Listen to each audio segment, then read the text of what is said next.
Hey everybody, how y'all doing?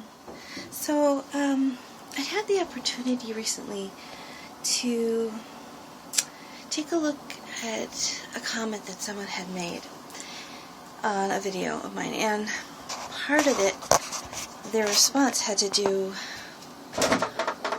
pardon me, using Christian terminology, but creating their own definitions for it. And so using the definitions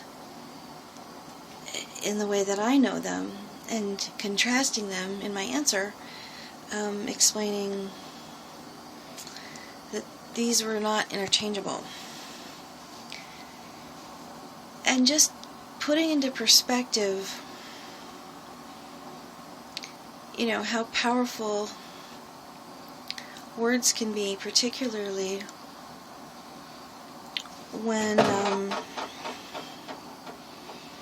going by different definitions and yet using the same word, not using it the same way.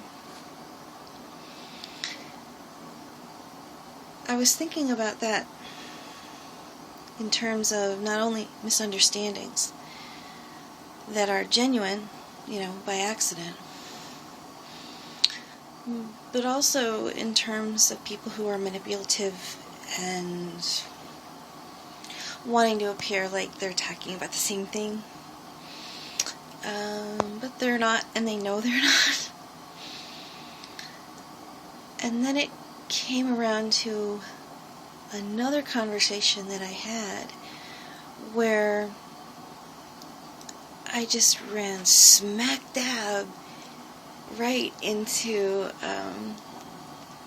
you know, someone just really using American Protestant fundamentalist descriptions and understandings and definitions of similar words that in Orthodoxy mean so very different. And all of the fear and anger and disgust and bigotry and just violent manner of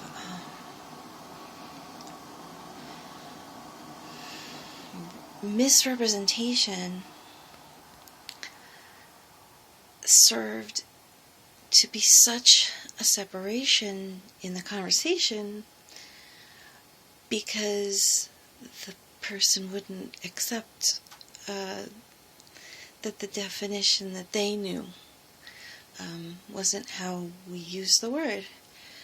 And I found that really interesting because, you know, even within English, depending upon the region where you're from, the same word can mean something different, or a different word can mean the same thing. And that when a person goes, you know, from, say, you know, east of the Mississippi, they'll say pop up until they get to probably Ohio. And then once you're back East Coast again, it's soda. But in St. Louis, it's soda. So, like, there's this middle ground in the Midwest where it's pop. We mean the same thing. But in the South, they just call it Coke, you know. No matter what you're drinking, it's always a Coke. Even if you're drinking a Sprite, it's a Coke. That when I go to those different regions, that I abide by that of the culture. And I'm perfectly interested and willing to learn what it is because I want to see how they see things. But the damage that had already been done had served to just close the mind and really just strike fear and hurt into the heart of this person. And the odd thing was, we were talking about heresies, and it was those very heresies that led to her pain in that, And I thought that was very interesting because I really saw right in front of me how evil heresies are.